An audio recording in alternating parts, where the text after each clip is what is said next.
আসন্ন জাতীয় সংসদ নির্বাচনকে সামনে রেখে কুমিল্লা নাঙ্গলকোট উপজেলার বিভিন্ন ওয়ার্ডে ওয়ার্ডে কমিটি গঠন অনুষ্ঠিত। বিস্তারিত দেখুন IRTV নিউজ বাংলার প্রতিবেদনে।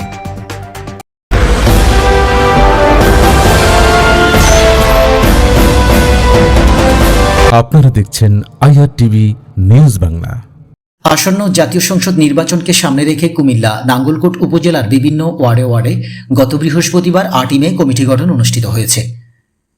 কামাল হোসেন স্বপনের সঞ্চালনায় রিয়াদ আল মামুনের কোরআন তেলাওয়াতের মধ্য দিয়ে শুরু হয় অনুষ্ঠানে প্রধান অতিথি হিসেবে উপস্থিত ছিলেন বিশিষ্ট আইনজীবী অ্যাডভোকেট হামিদুল হক ভূঁইয়া।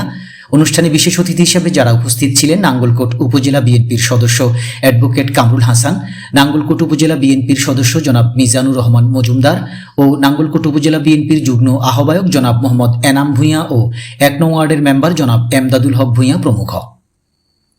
জোড্ডা পশ্চিম ইউনিয়নের 1 নং ওয়ার্ডে ভোটের মাধ্যমে সভাপতি নির্বাচিত হয়েছেন মোহাম্মদ হারুন রশিদ ভূঁইয়া, সিনিয়র সহসভাপতি নির্বাচিত হয়েছেন মোহাম্মদ আব্দুল আলিম, সাধারণ সম্পাদক নির্বাচিত হয়েছেন বেল্লাল হোসেন, সিনিয়র যুগ্ম সম্পাদক নির্বাচিত হয়েছেন জালাল আহমেদ, সাংগঠনিক সম্পাদক নির্বাচিত হয়েছেন মোহাম্মদ শহীদ।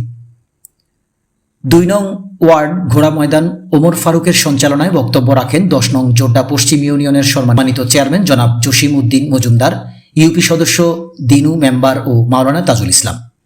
2 নং ওয়ার্ড গোড়া ময়দানে যারা নির্বাচিত হয়েছেন তারা হলেন সভাপতি পদে আব্দুল ওহাব পাটোয়ারি, সিনিয়র সহসভাপতি আব্দুল কাদের, সাধারণ সম্পাদক আনোয়ার হোসেন, সিনিয়র যুগ্ম সম্পাদক মোহাম্মদ মনির হোসেন ও সাংগঠনিক সম্পাদক মোহাম্মদ আবু তাহের।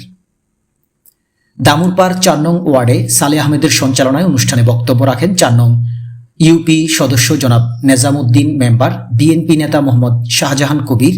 দামুরপাড় 4 নং ওয়ার্ডে যারা নির্বাচিত হয়েছেন তারা হলেন সভাপতি পদে মোহাম্মদ ইব্রাহিম খলিল, সিনিয়র সহসভাপতি মোহাম্মদ ওজিউল্লাহ, সাধারণ সম্পাদক ডাক্তার আবুল কালাম, সিনিয়র যুগ্ম সম্পাদক জনাব মোহাম্মদ মাহবুবুল হক ও সাংগঠনিক সম্পাদক মোহাম্মদ জসিম উদ্দিন। সবাই সন্তুষ্ট? সবাই হাতে তালি দেন। Sakib Hossain, IRTV news Bangla.